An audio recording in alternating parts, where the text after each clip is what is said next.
Oke, Assalamualaikum warahmatullahi wabarakatuh. Good day, students. Our material today is about descriptive text. First of all, before we go on to the material itself, I'm going to tell you the goals that we're going to reach until the end of the lesson. Jadi ada tujuan pembelajarannya ya. Yang pertama, tujuannya yaitu differentiate social function, text structure, and language features of spoken and written descriptive text. Tujuan yang pertama, kalian nanti bisa membedakan fungsi sosial, struktur teks, dan unsur kebahasaan dari jenis teks deskriptif, baik yang bentuk lisan, spoken, lisan ya, dan written. Written berarti bentuk tertulis. Next, get contextual meaning according to social function, text structure, and language feature of spoken and written descriptive text. Yang kedua, kalian bisa nanti menangkap makna dari teks deskriptif tersebut. Baik itu social function-nya, struktur teks, maupun unsur kebahasaannya. The last one, arrange short, simple text of spoken and written descriptive text about tour destination and popular historical place. Nah, jadi tujuan pembelajaran yang terakhir yaitu bisa menyusun teks deskriptif yang singkat dan sederhana, baik yang lisan maupun tertulis, yang nanti isinya berkaitan tentang tempat-tempat bersejarah yang populer maupun tempat tujuan wisata. Okay. Here is the example of kinds of descriptive text. Nah, ini judulnya Lake Toba. Ada dua paragraf, paragraph 1 and paragraph 2. Paragraph 1, Lake Toba is one of the famous tourist attractions in Indonesia. Ada penjelasan tentang lokasinya, located in North Sumatra, and the size of the lake itself, lengthnya berapa, panjangnya 100 km, 62 miles, a width of 30 km, width berarti lebarnya, the depth of this lake, depth berarti kedalamannya, 505 meters. Nah, itu di paragraf pertama. Paragraf kedua, around Lake Toba has very amazing view. Jadi, paragraf kedua menceritakan tentang kelebihannya. Dia mempunyai pemandangan yang sangat bagus di sana. Lake Toba itu Danau Toba ya. Oke, that's the example. Nah, dari contoh tersebut, kita bisa menyampaikan apa sih yang ada di dalam cerita tersebut. What is the name of the place and why is it interesting? Misalnya kan pertanyaan-pertanyaan seperti itu. Nama tempat itu apa?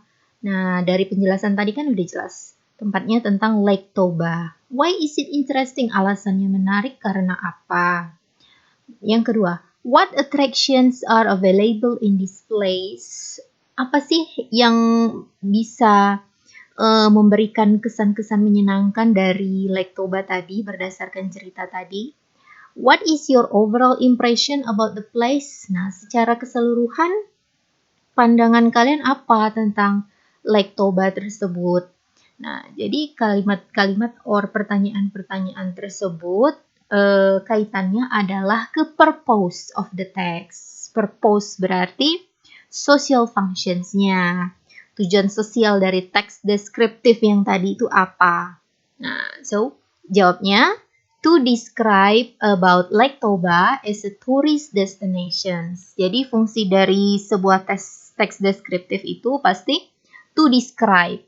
Karena contohnya tadi Lake Toba, berarti Lake Toba sebagai tujuan wisata. Kenapa bisa dikatakan sebagai tujuan wisata? Karena dalam teks tersebut menceritakan lokasi, ada detail size-nya, dan tentunya the beauty of Lake Toba. Apa sih kelebihan-kelebihannya yang menarik sebagai tempat tujuan wisata?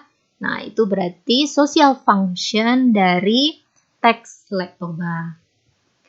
Nah, selanjutnya ada yang dinamakan dengan text structure, strukturnya.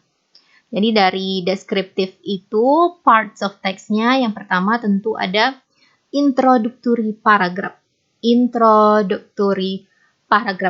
Paragraf awal yang menceritakan secara umum tentang sebuah tempat. Karena tadi menceritakan tentang tempat, berarti paragraf awalnya pasti menggambarkan atau mendeskripsikan tentang gambaran secara umum. Lalu ada supporting paragrafnya. Supporting paragraf itu berarti paragraf yang mendukung ulasan-ulasan dari paragraf awal. Karena cerita tentang Lake Toba tadi hanya 2 paragraf, berarti supporting paragrafnya hanya 1. Tapi jika kalian menemukan bentuk contoh teks deskriptif lain yang jumlah paragrafnya lebih dari 2, berarti supporting paragrafnya juga ada supporting paragraf 2, supporting paragraf 3, dan seterusnya. Dan bisa juga dia mempunyai concluding paragraph. Kalau concluding paragraph itu berarti paragraf yang menyimpulkan secara keseluruhan dari paragraf awal hingga akhir. Oke, jadi teks strukturnya ada introductory paragraph, supporting dengan concluding paragraph.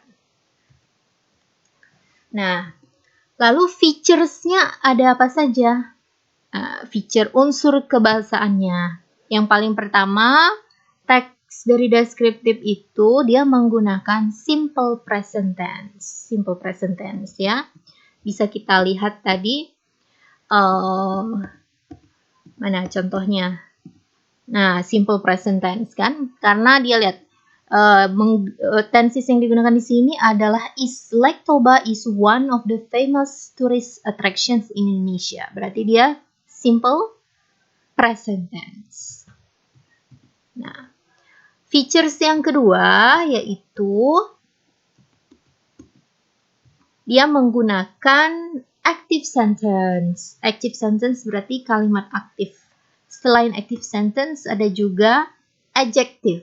Adjective berarti dalam mendeskripsikan sesuatu dia menggunakan kata sifat. Karena bentuk teks tersebut kan deskriptif. Active sentence dan ada juga passive sentence. Jadi yang paling utama feature-featuresnya yaitu simple present tense, adjective, active sentence, dan passive sentence. Okay, that's all about our material today. Mengenai penugasannya nanti akan Ibu sampaikan link terkait tugas-tugas tersebut.